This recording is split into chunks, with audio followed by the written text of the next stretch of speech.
Hello everyone, this is Deepak Nishad. Welcome to my channel. आपका मेरे channel में बहुत बहुत स्वागत है। तो फ्रेंड्स, हम लोग सीटेट के PYQ का एनालिसिस कर रहे थे। तो चलिए आज के सेशन में हम लोग करेंगे EVS सेक्शन का एनालिसिस।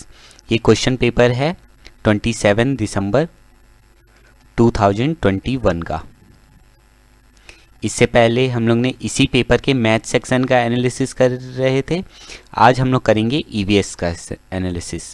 तो चलिए आज का सेशन हम लोग शुरू करते हैं। पढ़ते हैं पहला question.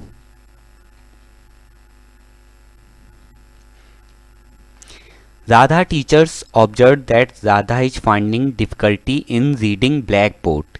Doctors suggest that Radha needs to increase the food rich in which of the following nutrition. देखिए, राधा एक लड़की है। उसकी टीचर ऑब्जर्व क्या करती है कि उसको ब्लैक बोर्ड पे देखने में दिक्कत हो रही है। वो अपनी बेंच से ब्लैक बोर्ड तक नहीं देख पाती है, उसको प्रॉब्लम आ रही है। डॉक्टर राधा को सजेस्ट करता है कि ऐसा फूड खाए जो कौन से विटामिन में रिच होना चाहिए। तो अगर उसको ब्लैक बोर्ड में देखने में दिक्कत होती है, उसको आंखों की प्रॉब्लम हो रही है, दैट इज नाइट ब्लाइंडनेस, या वो आँख की रोशनी जो है कमज़ोर हो रही है, तो ऐसा कौन सा फूड खाना चाहिए, कौन से विटामिन से रिच होना चाहिए? विटामिन के। विटामिन के तो ब्लड क्लॉटिंग के लिए ज़रूरी होता है। विटामिन के की कमी हो जाए तो ब्लड क्लॉटिंग नहीं होती है। विटामिन ए ये नाइट ब्लाइंडनेस के लिए होता है। आँखों की प्रॉब्लम अगर हो रही है, देखने में दिक्कत हो रही है, तो हमें ऐसे फूड खाने चाहिए जो विटामिन ए में रिच हो। Got it? और विटामिन सी की कमी से स्कर्वी होती है। ये हमें लेमन, जितने भी सिट्रिक फूड होते हैं, मतलब खट्टे फल होते हैं, उनसे हमें मिल सकता है। और विटामिन डी की कमी से क्या होता है? रिकेट्स होता है। ये तो हमें फ्री में सन लाइट से मिल सकता है। ओके, तो यहाँ पे राधा को किस विटामिन की जरूरत है, कौन से ऐसे फूड की जरूरत है?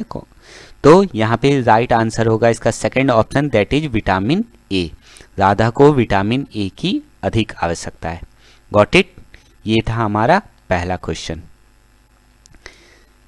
इसका आंसर सही हो जाएगा option second, that is vitamin A.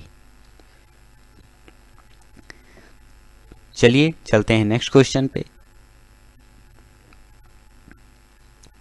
Wild life sanctuary that is famous for conservation and protection of hangul dear.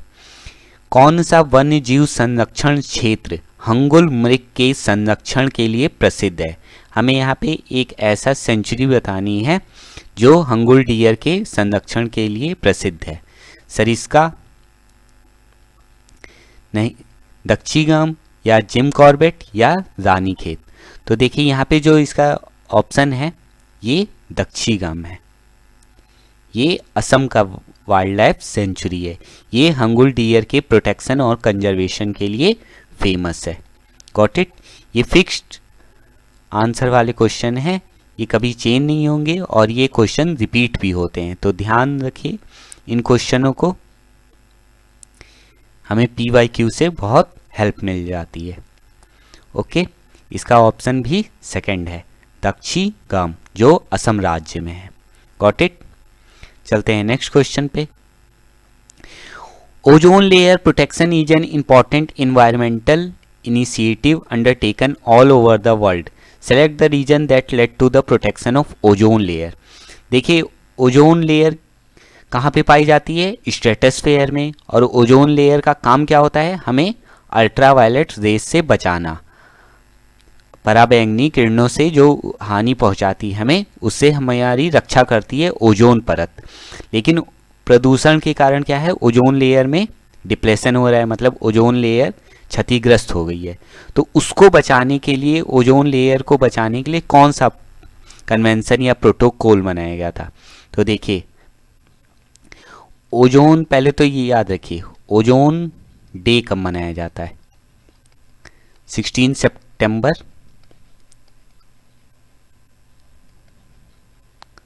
16 सितंबर को ओजोन डे बनाया जाता है, ओजोन दिवस। तो ओजोन दिवस कब से मनाया जा रहा है? ये मनाया जा रहा है 1987 से, और इसी दिन ये मॉन्ट्रियल प्रोटोकॉल हुआ था। ये ग्लोबल प्रोटोकॉल है, सभी विश्व के समक्ष संधि हुई थी ओजोन को बचाने के लिए। Got it? देखिए, संपूर्ण विश्व में शुरू होने वाली ओजोन परत का संरक्षण एवं महत्वपूर्ण पर्यावरण संबंधित पहल ये मॉन्ट्रियल प्रोटोकॉल है। इसका ऑप्शन सेकंड हो जाएगा। Got it? ये था हमारा क्वेश्चन। और याद रखिए, ओजोन डे भी पूछ सकता है, तो ओजोन डे कब मनाया जाता है? 16 सितंबर, और ये हम 1987 से मना रहे हैं। Got it? चलते हैं नेक्स्ट क्वेश्चन पे। The bird that was common sight in Delhi but now a special day is observe to raise awareness about the bird as it has been became rare due to the urbanisation. The bird is, वह पक्षी जो दिल्ली में सामान्य रूप से दिखाई देता था, परंतु अब इस चिड़िया के बारे में जागरूकता बढ़ाने हेतु एक विशेष दिन मनाया जाता है, क्योंकि शहरीकरण के कार्य ये दुर्लभ हो गई है और ये चिड़िया है। तो ऐसी कौन सी चिड़िया है जो दिल्ली में कॉमन पाई जाती थी, लेकिन शहरीकरण की वजह से अब ये लुप्त होती गई है, और इसको बचाने के लिए एक अवेयरनेस प्रोग्राम बनाया गया और इसके लिए एक खास दिन भी आयोजित किया गया है। तो वो कौन सी चिड़िया है? पीकॉक, कोयल, पैरेट या स्पैरो? तो इसका राइट आंसर है, कॉमन बर्ड है वो स्पैरो, गौरैया। और इसका एक दिवस मनाया जाता है मार्च में, स्पैरो डे। Got it? तो वो जो दिल्ली में पाई जाने वाली या हर जगह पाई जाने वाली जो चिड़िया कॉमन चिड़िया थी, घरेलू चिड़िया, ये गौरैया है। इसको बचाने के लिए एक जागरूकता अभियान और एक दिवस मनाया जाता है। Got it? ये इसका फोर्थ आंसर सही है। चलते हैं हम लोग नेक्स्ट क्वेश्चन पे।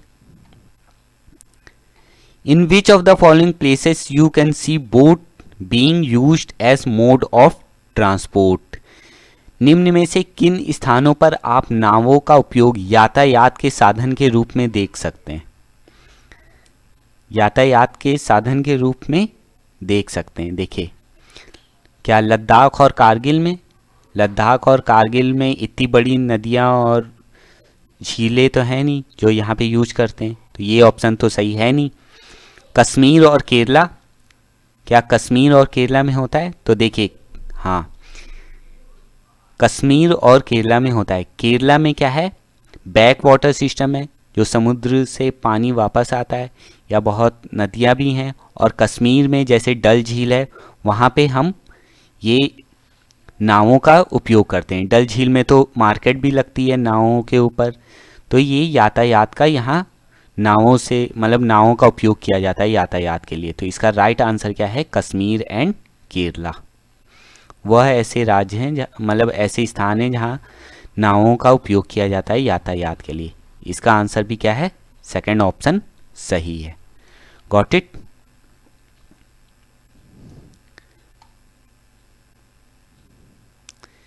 चलते हैं नेक्स्ट क्वेश्चन पे।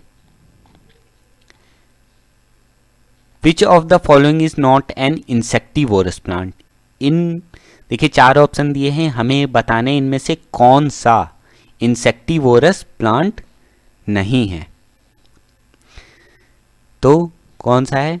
Dionaea, nepenthes, ageratum and sundew. तो इन चारों में से कौन सा ऑप्शन नहीं है? इंसेक्टिवोरस प्लांट नहीं है। तो ये देखिए, ये फिक्स्ड आंसर वाला क्वेश्चन है और ये फिर से रिपीट हो सकता है। तो इसका राइट आंसर है एजीरेटम। ये इंसेक्टिवोरस प्लांट नहीं है, बाकी तीनों क्या है?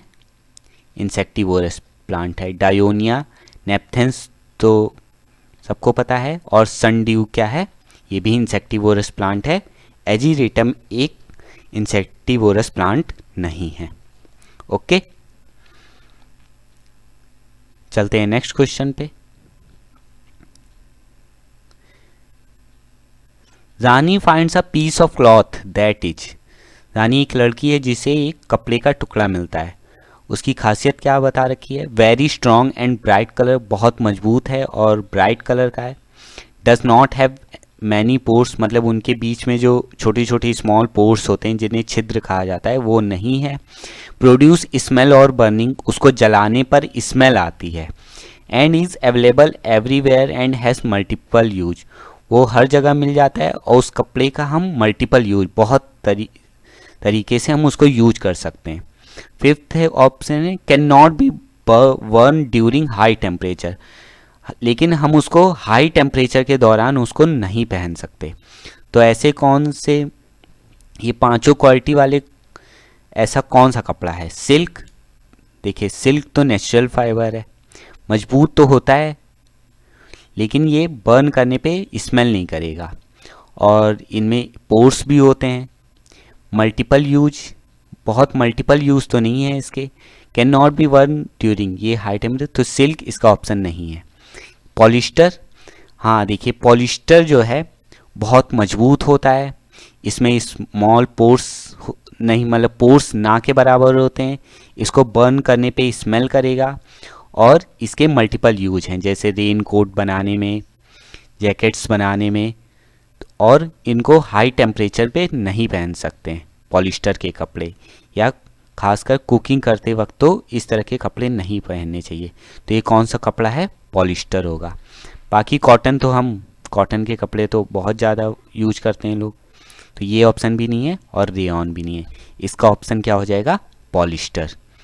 जो ये कपड़े के टुकड़े और जो हमें क्वालिटी बताई गई थी कपड़े की, उस हिसाब से इसका आंसर क्या है? पॉलिएस्टर। Okay, got it. चलते हैं नेक्स्ट क्वेश्चन पे। If two organism belonging to two different species come together in association and one is harmed the other is benefited, such association is.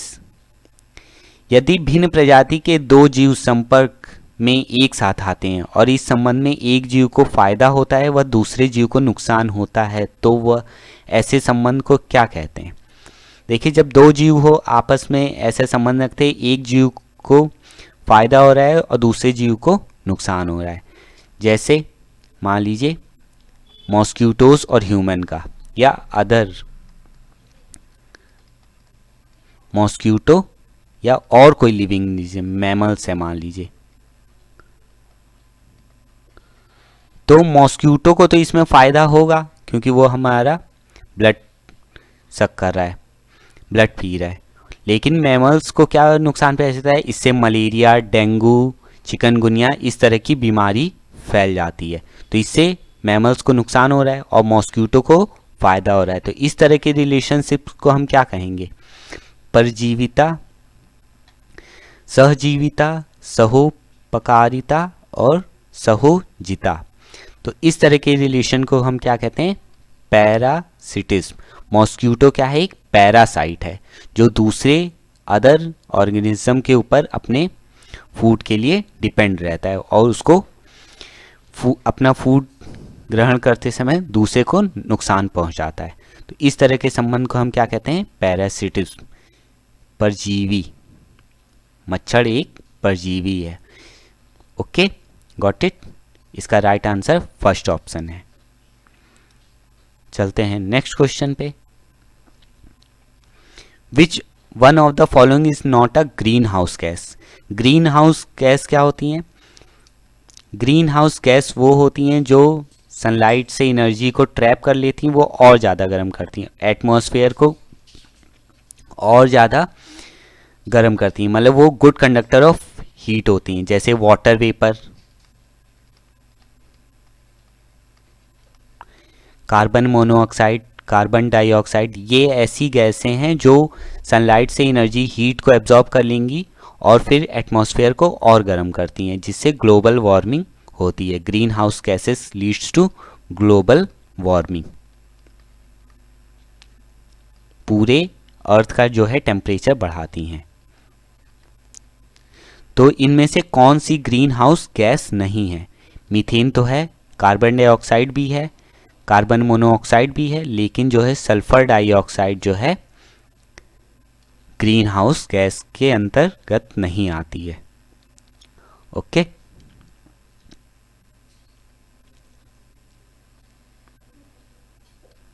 इसका आंसर हो जाएगा third option, sulphur dioxide. Got it. चलते हैं next question पे।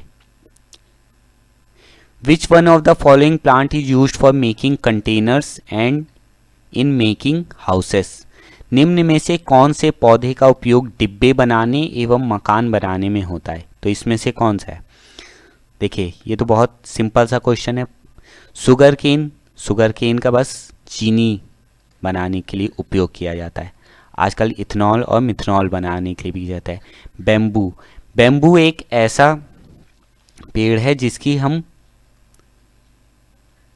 घर बनाने के लिए, कंटेनर बनाने के लिए, कुकिंग करने के लिए, फ्यूल के लिए सब तरीके से हम यूज कर सकते हैं। तो इसका राइट आंसर क्या है? बेम्बू, क्योंकि बेम्बू बहुत मजबूत होता है। टिम्बर के लिए हम भी बेम्बू का यूज करते हैं।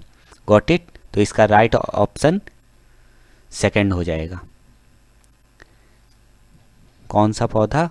बांस एक ऐसा पौधा है जिसका उपयोग डिब्बे बनाने एवं मकान बनाने के में होता है। Got it. चलते हैं नेक्स्ट क्वेश्चन पे। Which one of the following food habit will help to produce carbon footprint. देखिए, जो कार्बन की मात्रा जो प्रोड्यूस होती है उसको कम करने के लिए, जैसे global warming, green houses gases जो बढ़ रही हैं, तो इसे हमें कार्बन मोनोऑक्साइड, कार्बन डाइऑक्साइड का जो प्रोड्यूस हो रहा है उसका प्रोडक्शन कम करना है, मतलब उसको रिड्यूस करना है। तो इसमें से कौन सा फूड हैबिट हमें यूज करना चाहिए जिससे कार्बन का प्रोडक्शन कम से कम हो? ईटिंग मीट एंड फिश, ज़्यादा से ज़्यादा मीट और फिश खाएं। सेकेंड है consuming preserve food like canned beans, डब्बे बंद बीन्स खाएं। थर्ड है कंज्यूमिंग डेयरी प्रोडक्ट, ये डायरी लिखा है लेकिन यहाँ पे डेयरी होगा। दूध उत्पादों का जल्दी ज़्यादा से ज़्यादा यूज करें। या fourth eating local grown food, या ईटिंग मतलब जो आसपास उग रहा है उसको हम यूज करें। तो इसका राइट आंसर क्या हो जाएगा? Fourth option.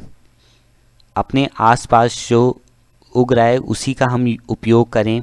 बहुत ज़्यादा जो है, जैसे कोई चीज़ बहुत दूर उग रही है, मान लीजिए कश्मीर में नारियल की ज़रूरत है, तो उसको वहाँ तक पहुँचाने के लिए हमें ईंधन, बहुत सारा ट्रांसपोर्ट लगेगा जिससे कार्बन का प्रोडक्शन होगा। तो इससे बेहतर है कि जो हमारे आसपास जो पैदा हो रहा है उसी का हम उपयोग करें। तो ये इस तरह का स्टेप जो है कार्बन फुटप्रिंट को कम करने में आ सकता है। Got it. इसका राइट ऑप्शन फोर्थ हो जाएगा। स्थानीय रूप से उगाए हुए खाद्य पदार्थों का सेवन। ओके, चलते हैं नेक्स्ट क्वेश्चन पे। Tropic of cancer passes through which of the following Indian state. कर्क रेखा भारत के किन राज्यों से गुजरती है? तो देखिए, याद रखिए, कर्क रेखा भारत के 8 राज्यों से होकर गुजरती है। ठीक है, तो पहला ऑप्शन है गुजरात, महाराष्ट्र, मध्य प्रदेश। तो देखिए, महाराष्ट्र से होके नहीं गुजरती है। गुजरात से, मध्य प्रदेश से, छत्तीसगढ़, झारखंड, वेस्ट बंगाल, त्रिपुरा एंड मिजोरम। तो ये तो 7 हुए, महाराष्ट्र हो नहीं सकता। Gujarat, Rajasthan, Madhya Pradesh, Chhattisgarh, Jharkhand, waste Bengal, Tripura and Mizoram. हाँ, यही 8 राज्य हैं जिनसे ट्रॉपिक ऑफ कैंसर गुजरती है। Gujarat, Rajasthan, Madhya Pradesh, Chhattisgarh, Jharkhand, waste Bengal, Tripura and Mizoram. देखिए, थर्ड में क्या है? उड़ीसा। यहाँ पे उड़ीसा आ रहा है, तो उड़ीसा से नहीं गुजरती है। और इसमें क्या आ रहा है? बिहार। बिहार से भी नहीं गुजरती है कर्क रेखा। तो इसका भी राइट ऑप्शन सेकंड हो जाएगा। ये 8 राज्य हैं जिनसे कर्क रेखा गुजरती है। चलते हैं नेक्स्ट क्वेश्चन पे।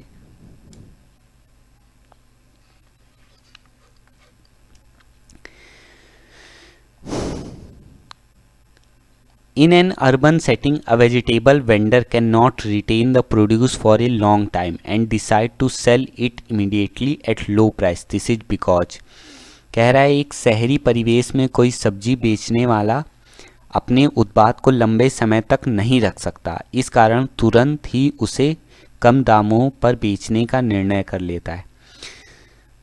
ऐसा क्यों करता है वो?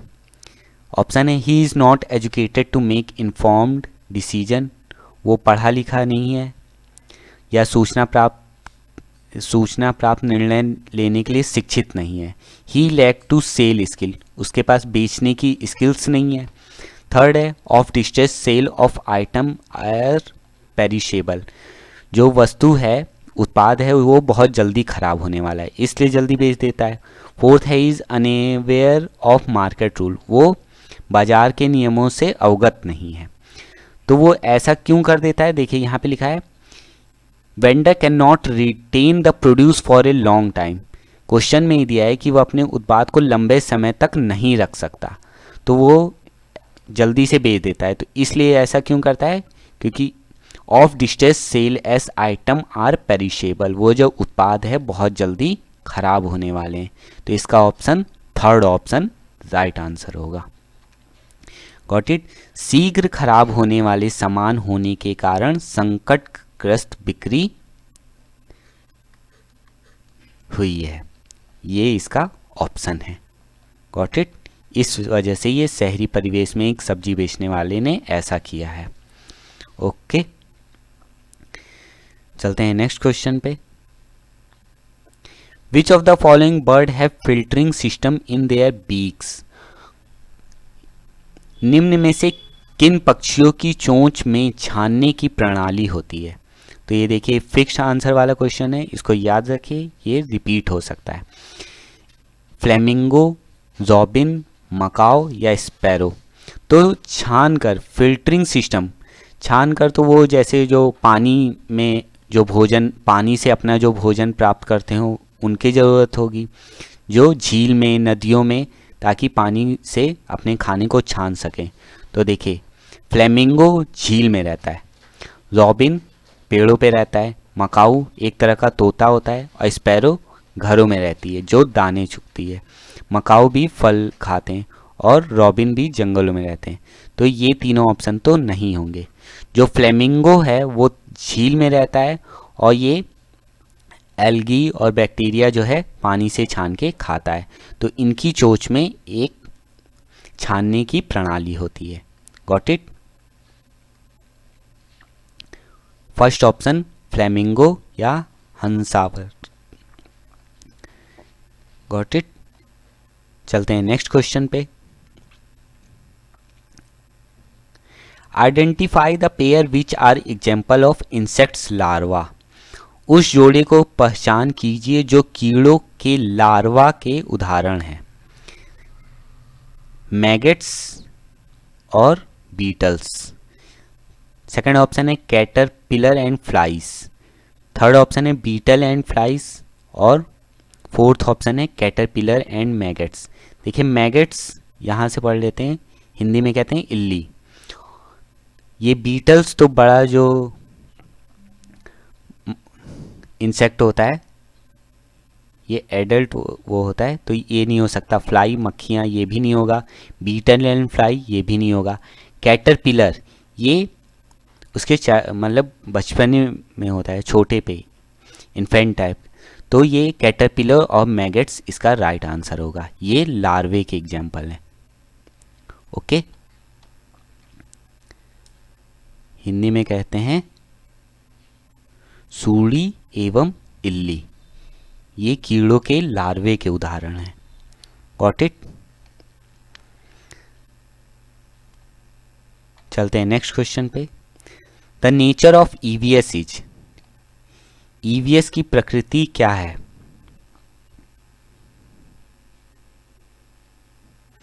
इंटीग्रेटेड है, डिसिप्लिनरी है, इंटर रिलेटेड है या स्टैटिक है? एकीकृत है या अनुशासनिक है? अंतर संबंधित है या स्थिर स्थैतिक है? तो नेचर ऑफ ईवीएस, देखिए प्राइमरी लेवल का क्वेश्चन है और इस हिसाब से पूछा है कि ईवीएस का नेचर कैसा होता है। इंटीग्रेटेड है। फर्स्ट सेकंड क्लास की बुकों में ईवीएस का सब्जेक्ट नहीं होता है। वो किस में इंटीग्रेटेड रहता है? हिंदी, इंग्लिश और मैथ्स में ही अपने आसपास की चीज़ों का एग्जाम्पल दिया रहता है और हम उसी के माध्यम से छोटे बच्चों को ईवीएस पढ़ाते हैं। तो ईवीएस का जो नेचर है वो इंटीग्रेटेड है, जैसे दूसरे सब्जेक्ट्स में समाहित होता है और इसमें भी दूसरे विषय समाहित हो सकते हैं। Got it? तो इसका राइट आंसर क्या है? फर्स्ट ऑप्शन, एकीकृत। चलते हैं नेक्स्ट क्वेश्चन पे। EVS curriculum is based on themes because EVS के पाठ्यक्रम थीम पर आधारित होते हैं। ईवीएस में 6 थीम्स बताई गई हैं, food, shelter, things we make, family and friends, इस तरह की 6 थीम्स बताई गई हैं। तो थीम्स ईवीएस में क्यों बनाई गई हैं, मतलब ईवीएस के पाठ्यक्रम में थीम पर आधारित क्यों किया गया है? ऑप्शन है, themes allow connected and inter related understanding of the environment of student. Theme छात्रों में पर्यावरण के बारे में एक संयुक्त एवं अंतर संबंधित समझ को विकसित करता है। सेकेंड है, student can learn EVS easily, EVS को आसानी से सीख सकते हैं इसलिए दिया रहता है। थर्ड है, EVS can be learn by the student bye there involvement in teaching learning process. छात्र ईवीएस को सीखने सिखाने की प्रक्रिया में शामिल होकर सीख सकते हैं इसलिए दिया होता है। या 4, teacher can facilitate student learning easily, शिक्षक छात्रों के सीखने को सरलता से आगे बढ़ा सकता है इसलिए दिया हुआ है। देखिए 4 ऑप्शन नो सही है, लेकिन इसमें सबसे सही ऑप्शन पूछा जाएगा कि ईवीएस करिकुलम में क्यों होता है थीम, पाठ्यक्रम क्यों थीम पर आधारित होता है? क्योंकि थीम एक हमें विजन प्रोवाइड करता है। थीम अलावा connected and inter related understanding of the environment of student. Theme से हमें पहले ही बहुत सारी जानकारी मिल जाती है, ठीक है। हमें एक विजन प्रोवाइड करता है टीचर को भी अपना तैयार करने में कि कैसे चैप्टर्स को हमें बच्चों को पढ़ाना है, और बच्चों को भी एक आइडिया मिल जाता है कि इस चैप्टर या हम क्या सीखने वाले हैं। तो इसका आंसर क्या हो जाएगा? फर्स्ट ऑप्शन सही हो जाएगा। थीम छात्रों में पर्यावरण के बारे में एक संयुक्त एवं अंतर संबंधित समझ को विकसित करता है। Got it? चलते हैं नेक्स्ट क्वेश्चन पे। EVS for class 3rd to 5th as a subject integrated science, social science and environmental education as per the recommendation of। कक्षा 3 से 5 तक की EVS के एक विषय के रूप में विज्ञान, सामाजिक विज्ञान, पर्यावरण शिक्षा को निम्न में से किसके अनुशंसा पर एकीकृत किया गया? तो कौन सा वो किसके आधार पे, किसके रिकमेंडेशन पे किया गया? NCF 1988 पे, या NCF 2005 पे, या NCF 2007 पे, या NPE 1986 में?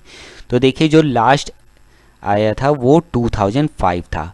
2005 NCF नेशनल करिकुलम फ्रेमवर्क 2005 के रिकमेंडेशन पे 3rd से लेके 5th के लिए साइंस, सोशल साइंस और इन्वायरमेंटल साइंस को एक इंटीग्रेटेड एक पुस्तक के अंदर रख दिया गया। ओके, तो इसका राइट आंसर क्या हो जाएगा? Second option NCF 2005। Got it? चलते हैं नेक्स्ट क्वेश्चन पे। Which of the following may be the most challenging for an EVS teacher in her EVS class? एक EVS के अध्यापिका के लिए अपनी EVS कक्षा में निम्न में से कौन सी सर्वाधिक चुनौतीपूर्ण होगी? फर्स्ट है geographical location of the school, विद्यालय के भौगोलिक स्थिति उसके लिए बहुत चुनौतीपूर्ण होगी। सेकेंड है बिग स्कूल इन मेट्रो सिटीज, बड़े स्कूल महानगरों में बड़े विद्यालय, ये उसके लिए प्रॉब्लम खड़ी करेगी। थर्ड है addressing diverse group of student, and fourth gender of the student, मतलब छात्रों के जैसे लड़के या लड़की, अलग लड़के या लड़की होने से छात्र, ये प्रॉब्लम क्रिएट करेगा अध्यापिका के लिए। थर्ड है option addressing diverse group of student. देखिए हर बच्चा एक अलग कैप्चर पावर रखता है और अलग अलग जगह से बच्चे आ सकते हैं, अलग अलग उनकी भाषाएं हो सकती हैं। तो विविध प्रकार के बच्चों को पढ़ाना या समझाना ये उसके लिए थोड़ी प्रॉब्लम क्रिएट कर सकता है। Okay, addressing diverse group of student can be the most challenging for the EVS teacher. भिन्न भिन्न प्रकार के छात्रों को संबोधित करना। ओके, वो अलग भाषा के हो सकते हैं, अलग उम्र के हो सकते हैं। वैसे तो लगभग एक क्लास में लगभग आगे पीछे 1-2 साल के ही बच्चे रहते हैं, लेकिन वो अलग अलग स्थान से हो सकते हैं। ओके, तो ये उसके लिए मोस्ट चैलेंजिंग हो सकता है। चलते हैं नेक्स्ट क्वेश्चन पे। Which of the following type of learning is appropriate in EVS classes? EVS class में किस तरह की लर्निंग या किस तरह की सीखना सबसे बढ़िया रहता है? Learning by doing, learning by doing मतलब करके सीखना, तो ये तो सही रहता है। लर्निंग ऑफ डिस्क्रिप्शन, डिस्क्रिप्शन को याद करना। लर्निंग ऑफ डेफिनेशन, डेफिनेशंस याद करना। या डिस्करेजिंग रोट लर्निंग, जो रट के याद करते हैं उसको डिस्करेज करना, तो ये ऑप्शन भी सही है। लर्निंग ऑफ डिस्क्रिप्शन, हमें लर्न नहीं करना है डिस्क्रिप्शन या डेफिनेशन को लर्न नहीं करना है, हमें करके सीखना है। और जो रोट लर्निंग है उसको डिस्करेज करना है। तो सबसे अच्छा तरीका क्या है? A and D only, that is the second option. Okay, Hindi में भी पढ़ लेते हैं। निम्नलिखित में से किस प्रकार का सीखना ईवीएस कक्षाओं के लिए उपयुक्त है? स्वयं करके सीखना, विवरणों द्वारा सीखना, परिभाषाओं द्वारा सीखना, रट कर सीखना। इसको डिस्करेज करना है। देखिए यहाँ पे डिस्करेज नहीं दिया है, लेकिन यहाँ पे डिस्करेज करना है, एनकरेज नहीं दिया है, तो इसका ऑप्शन केवल ए एंड डी हो जाएगा।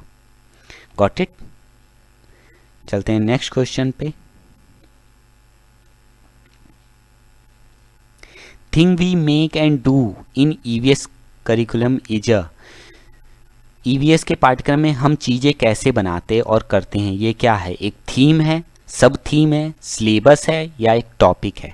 तो देखिए ये ईवीएस की जो 6 थीमें हैं उसमें से एक ये थीम है, thing we make and do. ये फिक्स्ड आंसर वाला क्वेश्चन है। आप ईवीएस की जितनी भी 6 थीमें हैं उनको याद कर लीजिए और सब थीमों को भी याद कर लीजिए। ऐसे डायरेक्ट क्वेश्चन पूछ रहे क्या थीम है और क्या सब थीम है।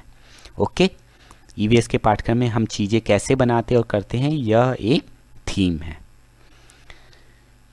चलते हैं नेक्स्ट क्वेश्चन पे।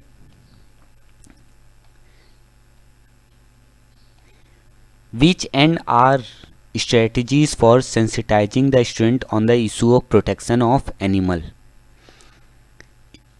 हमें जो है जानवरों के रक्षा के प्रति बच्चों को संवेदनशील बनाना है, तो इसमें से कौन सी स्ट्रेटजी हम यूज करेंगे? स्टोरी एंड नैरेटिव्स, कहानी बताना, एक्सपेरिमेंट करना जानवरों के साथ, थर्ड है कॉमिक स्ट्रिप्स, कॉमिक्स पढ़ाना, डी है पोएम। तो इसमें से हम क्या यूज कर सकते हैं? देखिए स्टोरीज एंड नैरेटिव, कहानियों के माध्यम से कि प्रोटेक्शन, जानवरों की हमें रक्षा कैसे करनी है, प्रोटेक्शन, ठीक है। एक्सपेरिमेंट, अब जानवरों को लेके तो एक्सपेरिमेंट करेंगे नहीं, तो ये ऑप्शन गलत है। कॉमिक स्ट्रिप्स, कॉमिक्स के माध्यम से, पोएम्स के माध्यम से, तो ये 3 माध्यम से हम बच्चों को जानवरों के प्रति संवेदनशील बना सकते हैं। तो इसका ऑप्शन हो जाएगा ए, सी एंड डी। ओके, हिंदी में भी देख लीजिए। पशु के संरक्षण के विषय पर छात्रों को संवेदित करने के लिए नीति की खोज कीजिए। तो कहानियों का विवरण प्रयोग नहीं करेंगे, हास्य चित्र, पट्टियाँ, कविताएं। तो इसका ऑप्शन सेकंड सही हो जाएगा। Got it? चलते हैं नेक्स्ट क्वेश्चन पे।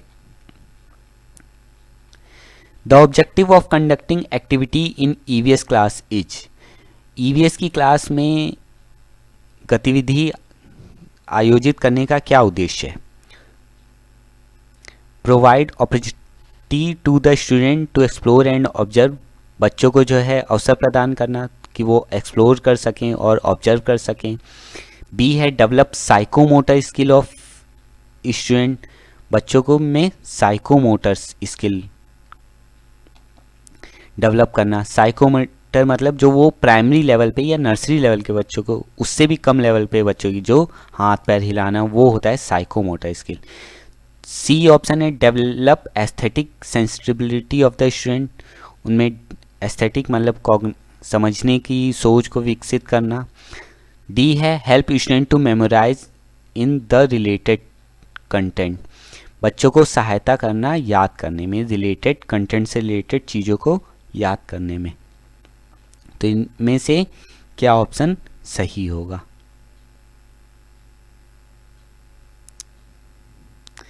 हिंदी में पढ़ लीजिए।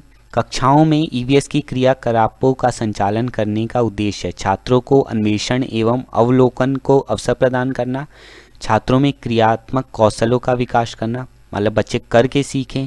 सी ऑप्शन है छात्रों में सौंदर्य बोधि संवेदन को विकसित, बच्चे मतलब जो ऑब्जेक्ट्स हैं उनकी ऑब्जर्व कर सकें, उनकी ब्यूटी को समझ सकें। डी है छात्रों को संबोधित विषय वस्तु स्मरण करने में मदद करना। तो देखिए स्मरण करना ज़्यादा हमें उसको रोट लर्निंग पे वो नहीं करना है, तो यहाँ पे A B and C option सही है। तो इस हिसाब से A B D B C D A B C A C D, तो इसका option A B C third option सही हो जाएगा। ओके, क्रियाकलापों का संचालन करने का उद्देश्य हमारा third option A B C होता है। Got it? ये था इंग्लिश में, तो यहाँ पे राइट आंसर हो जाएगा A B and C option. चलते हैं नेक्स्ट क्वेश्चन पे। Student question are important indicator of their EVS learning because, student जो छात्र क्वेश्चन पूछते हैं वो बहुत अच्छे इंडिकेटर होते हैं ईवीएस लर्निंग के दौरान। Question help to assess student knowledge. B option है question provide an opportunity to the student to express themselves. C है it indicate their curiosity for learning. And D है it evaluate psychomotor skill of the student.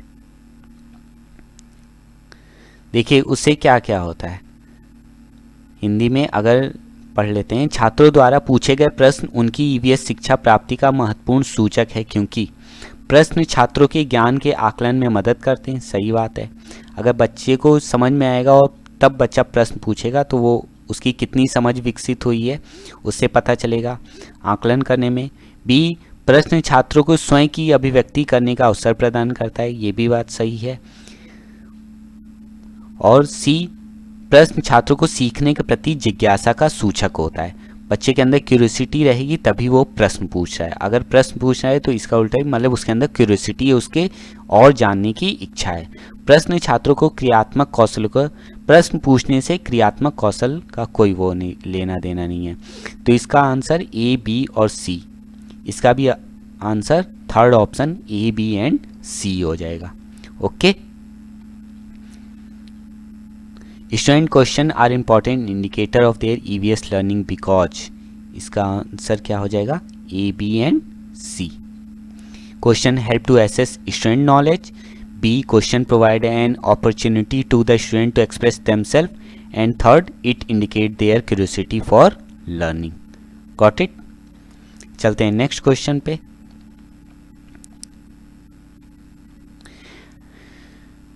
A student of EVS analyze the problem given by his teacher. Analysis is a, student जो है teacher द्वारा दिए गए problem के question को analyse करता है। तो एनालाइज क्या है, एक प्रोसेस स्किल है, एक कॉग्निटिव प्रोसेस है, थर्ड एक प्रोडक्ट स्किल है, डी साइकोलॉजिकल स्किल है।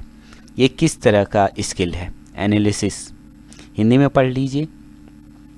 ईवीएस का विद्यार्थी शिक्षक द्वारा दिए गए समाधान का विश्लेषण करता है। विश्लेषण है एक प्रक्रिया कौशल, संज्ञानात्मक प्रक्रिया, उत्पाद प्रक्रिया, मनोसामाजिक कौशल। तो ये क्या है, इसका ऑप्शन जो सीटेट ने माना है वो है प्रक्रिया कौशल और संज्ञानात्मक प्रक्रिया। तो इसका राइट ऑप्शन सीटेट के हिसाब से सही है, केवल ए एंड बी। विश्लेषण एक प्रक्रिया कौशल है और एक संज्ञानात्मक कौशल है। It is a process skill and cognitive skill.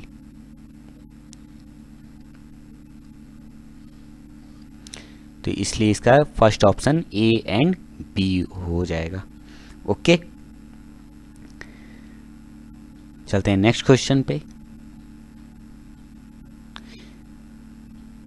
Which of the following can also be a good resource of EVS learning other than textbook and teacher? EVS learning के लिए मतलब EVS सीखने के लिए और कौन से गुड रिसोर्स होते हैं अदर देन टेक्स्ट बुक, मतलब बुक के और टीचर्स के अलावा और कौन से अच्छे अच्छे रिसोर्स हो सकते हैं EVS सीखने के लिए? न्यूज़पेपर, न्यूज़पेपर से हमें क्या है, आसपास की चीज़ों का पता चल जाता है, अपने शहर के बारे में, ठीक है। EVS हमें मेंबर ऑफ द कम्युनिटी, समाज के जो मेंबर्स हैं उनसे पता चल जाता है। पोएम्स, क्या पोएम से हमें मिलता है? देखिए, पोएम अगर नेचर से रिलेटेड हो तो इनसे हमें उनकी सौंदर्य बोध प्रक्रिया चलती है, बहुत जानकारी नहीं मिलती है। तो ये ऑप्शन तो नहीं होगा। और एक्टिविटीज़ करने पे, मान लीजिए हम कोई स्वच्छता अभियान चला रहे हैं या पोस्टर मेकिंग कार्य कर रहे हैं, इस तरह के जानवरों के प्रति कुछ कर रहे हैं, तो इस तरह की एक्टिविटीज़ अगर हम सोसाइटी में करेंगे तो उससे भी हमें सीखने को मिलेगा। तो इसका ऑप्शन क्या हो जाएगा? A, B and D. Text book और टीचर के अलावा ये तीनों newspaper, member of the community और एक्टिविटीज़ से हमें EVS लर्निंग में मतलब अच्छी सहायता करेंगे, गुड रिसोर्स हैं। ओके, इसका option A, B and D हो जाएगा। Got it. चलते हैं नेक्स्ट क्वेश्चन पे। Which of the following issue will be discussed in the EVS class? EVS class में कौन से फॉलोइंग इशू हम डिस्कस कर सकते हैं? पेट्रोल प्राइसेस, कि पेट्रोल प्राइसेस क्या EVS से रिलेटेड है? हाँ, क्योंकि मान लीजिए पेट्रोल प्राइस बढ़ रहे हैं तो क्यों बढ़ रहे हैं, क्या पेट्रोल की कमी हो रही है या उसका EVA मतलब इन्वायरमेंट में हमें क्या उसके साइड इफ़ेक्ट हो रहे हैं, क्यों कम हो रहा है, तो ये तो गुड है। प्रोटेक्शन ऑफ एनिमल, ये भी डिस्कस कर सकते हैं। वाटर क्राइसिस, पानी की कमी, ये भी कर सकते हैं। Concentration of carbon dioxide in the germination of seed, जो है बीज के मतलब जर्मिनेशन में कार्बन डाइऑक्साइड का क्या कंसंट्रेशन, मतलब तो ये तो मतलब एक बायोलॉजिकल लेबोरेटरी का काम हो गया, ये हम EVS में नहीं। प्राइमरी लेवल पे EVS पे हम क्या petrol prices, protection of animal and water crisis ये डिस्कस कर सकते हैं। तो इसका ऑप्शन हो जाएगा A, B and C. Got it. ये तीनों इशू हम EVS क्लास में डिस्कस कर सकते हैं।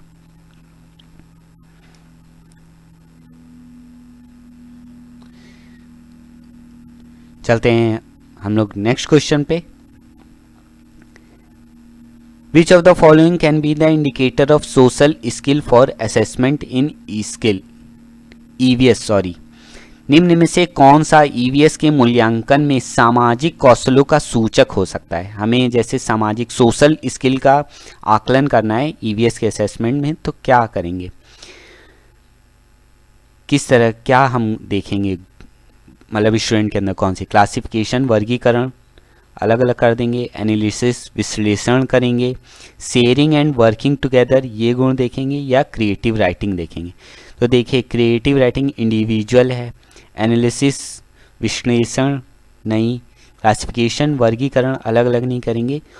हम कौन से गुण देखेंगे छात्रों के? शेयरिंग एंड वर्किंग टुगेदर, ये सोशल स्किल है, मतलब वो सोसाइटी में रहने वाले ये गुण है कि वो किस तरह से चीज़ों को बांटते हैं और किस तरह से आपस में सहमति बना के एक टीम वर्क काम करते हैं।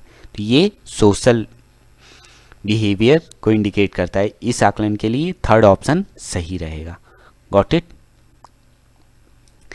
साझा करना तथा मिलकर कार्य करना ये सामाजिक कौशलों के मूल्यांकन के लिए सूचक हो सकता है। Got it. चलते हैं नेक्स्ट क्वेश्चन पे। Categorising the animal based on the colour, रंगों के आधार पर पशुओं को वर्गीकृत करना। तो इसमें से अबव द लाइन इंडिकेट उपयुक्त वाक्यांश इंगित करना है। Learning objective, general objective, learning competency and fourth learning process. ये क्या इंडिकेट करना है? सीखने का उद्देश्य, सामान्य उद्देश्य, सीखने की दक्षता या सीखने की प्रक्रिया। तो यहाँ पे जो इसका राइट ऑप्शन होगा लर्निंग ऑब्जेक्टिव, हम क्या सीख रहे हैं। Categorising the animal based on the their colour, इसका आंसर हो जाएगा फर्स्ट ऑप्शन लर्निंग ऑब्जेक्टिव। ये इंडिकेट करता है हमारा सीखने का उद्देश्य, हम क्या सीखना चाहते हैं। Got it. चलते हैं नेक्स्ट और आज के लास्ट क्वेश्चन पे।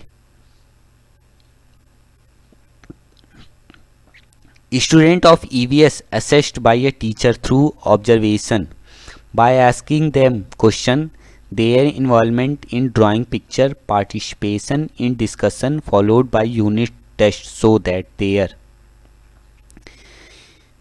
क्या कह रहा है? शिक्षिका द्वारा उनके EVS छात्रों का मूल्यांकन उनके अवलोकन द्वारा उनमें प्रश्न पूछकर चित्र बनाने में उनकी भागीदारी तथा विचार विमर्श में हिस्सा लेने एवं उसके उपरांत द्वारा इकाई परीक्षण यह दर्शाता है कि क्या दर्शाता है? Teacher is using observation tool, शिक्षिका अवलोकन के उपकरण का प्रयोग करती है। सेकेंड ऑप्शन है teacher is using summative assessment, शिक्षिका संकलित मूल्यांकन का प्रयोग करती है। Third teacher is using school based assessment, जो है शिक्षिका विद्यालय निर्धारित मूल्यांकन प्रक्रिया का प्रयोग करती है। And fourth option teacher is using peer assessment technique, शिक्षिका सहपाठी मूल्यांकन तकनीक का प्रयोग करती है। तो यहाँ पे जो ये शिक्षिका जो टेक्निक यूज कर रही है अपने स्टूडेंट्स का आकलन करने के लिए, वो क्या कर रही है? Teacher is using school based assessment, ये टीचर स्कूल पे विद्यालय आधारित असेसमेंट का यूज कर रही है। इसका ऑप्शन थर्ड सही हो जाएगा। शिक्षिका विद्यालय द्वारा निर्धारित मूल्यांकन प्रक्रिया का प्रयोग करती है। ओके, तो इसका थर्ड ऑप्शन ये सही हो जाएगा। तो फ्रेंड्स, आप लोग को सेशन कैसा लगा? कोई डाउट हो, कोई कन्फ्यूजन हो तो आप उसे कमेंट बॉक्स में बता सकते हैं। और वीडियो स्किप करने से पहले जो है लाइक एंड शेयर ज़रूर कर दीजिए, अपने फ्रेंड्स के साथ शेयर कर दीजिए ताकि वो लोग भी इस वीडियो का फ़ायदा उठा सकें। हम लोग मिलेंगे जल्द ही नेक्स्ट क्लास में। आज के लिए बस इतना ही। देखने के लिए बहुत बहुत धन्यवाद।